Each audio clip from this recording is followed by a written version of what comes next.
Selamat sore teman-teman. Kali ini kami sedang melintas dari Jalan Jogja Solo menuju Cawas dan Petan, Kabupaten Klaten. Kami akan mulai informasi ini kepada teman-teman. Meskipun kami melintas dari Jalan Jogja Solo,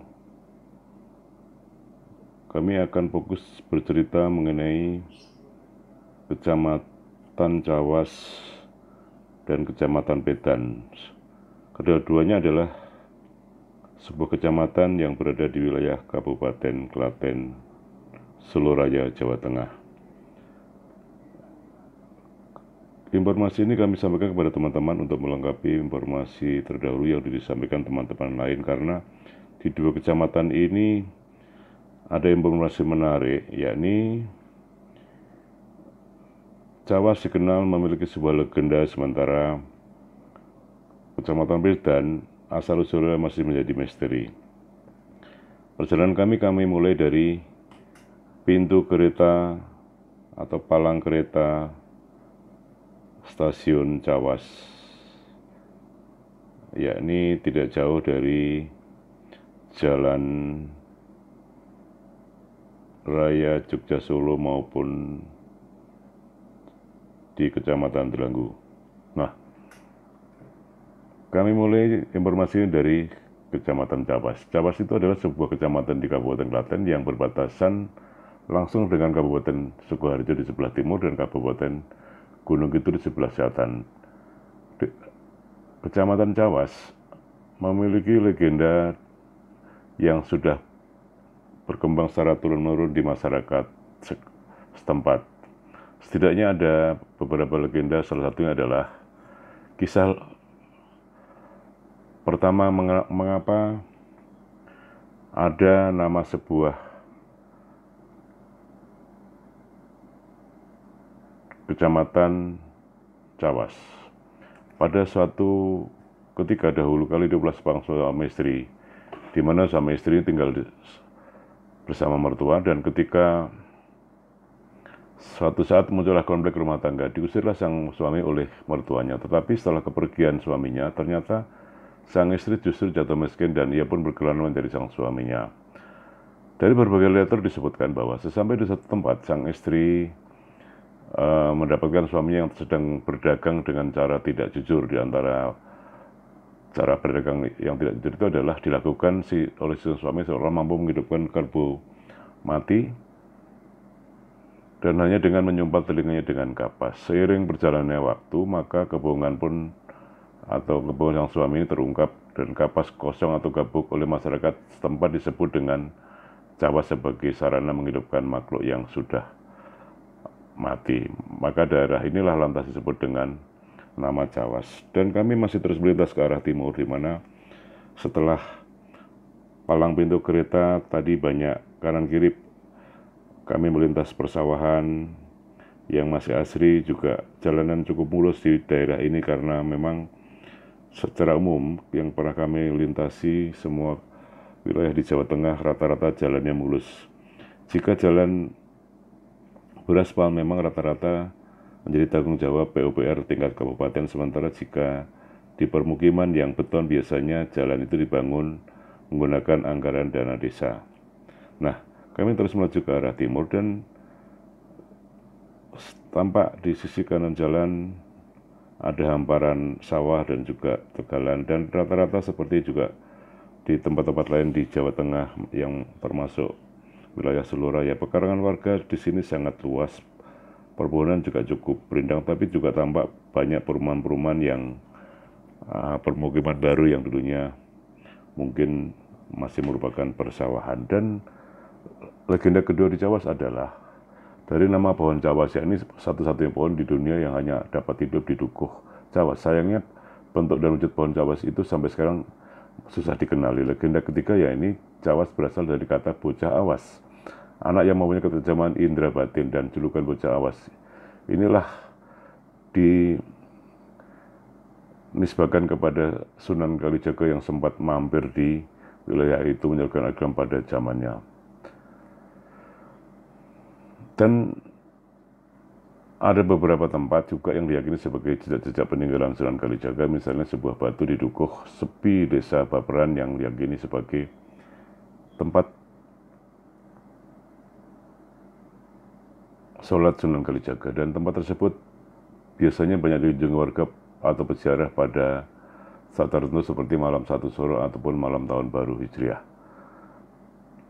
Nah, inilah beberapa legenda yang beredar di masyarakat tentang Kecamatan Cawas. Sementara kami akan beralih ke Kecamatan Pedan, di mana asal-usul Kecamatan Pedan ini juga menjadi misteri, di mana biasanya di sebuah atau nama sebuah kecamatan biasanya diambil dari nama salah satu dukuh ataupun desa di wilayah itu. Namun di Kecamatan Pedan ini tidak ada dukuh ataupun desa yang bernama Pedan. Lalu bagaimana bisa muncul nama Pedan?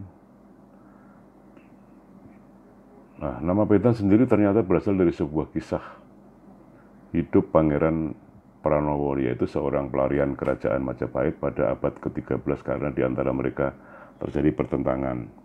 Dan kami saat ini sudah berjalan melintasi Cawas dan mungkin tidak lama lagi akan masuki wilayah ataupun Kecamatan Pedan. Dan secara umum memang jalan di Kecamatan Cawas ini bukan jalan tembus ke arah Solo maupun Sukoharjo, juga ke Wonogiri maupun Kidul. Rata-rata memang sangat mulus, jalannya sangat mulus dengan aspal hot mix. Nah, kembali ke Kecamatan Pedan, Pangeran Pranowo beserta keluarganya dan sahabatnya setelah terjadi pertentangan di Kerajaan Majapahit lantas mengungsi ke daerah pinggiran yang saat ini disebut Pedan untuk menghindari konflik. Di kawasan inilah mereka bercocok tanam sayuran dan palawija untuk kebutuhan sehari-hari layaknya rakyat jelata. Nah, kami sudah memasuki wilayah Kecamatan Pedan dan kami akan terus berjalan lurus ke utara, dan nanti pada simpang 4 setelah memasuki pasar Pedan kami akan belok ke kanan. Kami akan melanjutkan mengenai Pangeran Pranowo, yakni menanam sebuah pohon beringin untuk berteduh sesuai usia bekerja. Lambat laun, kawasan itu jadi ramai sebagai tempat transaksi sayuran atau janganan. Pohon beringin itu pun kini dikenal sebagai beringin janganan, kata seorang perangkat desa setempat. Informasi ini juga terungkap di berbagai literatur maupun referensi lainnya. Ramainya kawasan itu tak membuat seorang hati Pangeran Pranowo atau membuat senang Pangeran Pranowo. Ia justru cemas persembunyi selama ini akan terbongkar, dan kegalauannya itu pun ia memutuskan untuk melanjutkan penyamarannya dengan cara bertapa seraya menyemur diri layaknya orang gila. Dan inilah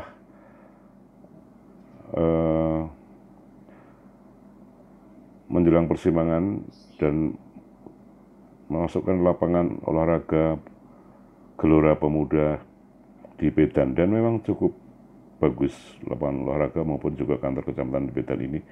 Bila belok ke kiri kami akan menuju Juwiring dan Sukoharjo, sementara belok kanan akan ke arah Gunung Kidul. Dan inilah perempatan ataupun pertukuran-pertukuran di Kecamatan Pedan yang luar biasa ramai dibandingkan kecamatan lain di Jawa Tengah yang pernah kami lintasi. Dan melanjutkan ke Pangeran Pranowo, ia setiap hari berjemur dan suatu saat berujar, jika daerah ini suatu saat menjadi ramai dengan ini, ia akan dinamai Pedan. Pedan berasal dari kata PP, artinya berjemur, dan Edan artinya gila. PP dan Edan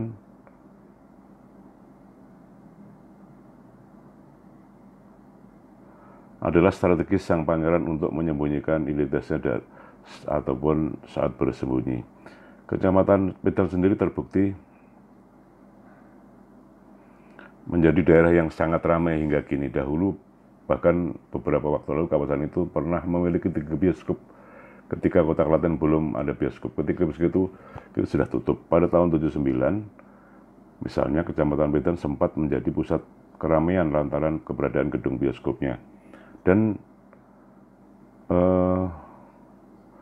berawal dari tahun 81, gedung bioskop bernama Dewi berdiri di Dukuh Bebekan Desa Kaden dan Kecamatan Pedan yang saat ini adalah menjadi pasar Pedan. Ribuan orang silih berganti datang ke gedung bioskop dalam setiap harinya, dan untuk jumlah kursi yang tersedia dalam gedung ini antara 300 atau berkapasitas 300 orang. Dan bahkan kalau pada malam minggu gedung bioskop ini memutar bioskop hingga 24 jam. Pada tahun 85 di Pedan mendirikan satu gedung bioskop lagi bernama Gajah Mada, dan gedung ini tidak jauh dari gedung bioskop pertama. Kemudian pada tahun 87 beberapa pengusaha ikut mendirikan gedung bioskop di Poloharjo, Desa Sobayan, Kecamatan Pedan. Gedung bioskop ini ketika lokasinya agak jauh dari kedua gedung bioskop pertama, dan pada akhirnya tahun 2000 kondisi bioskop makin terpuruk dan akhirnya ketika tutup. Dan inilah masih kawasan pertokoan di Pedan, dan jika jalan ini makan lurus ke timur akan menembus juga ke Wonogiri maupun ke Gunung Kidul. Dan kami terus melintas di kawasan ini yang memang cukup nyaman. Kami saat melintas pada hari kerja menjelang sore hari dan kondisi memang cukup sepi.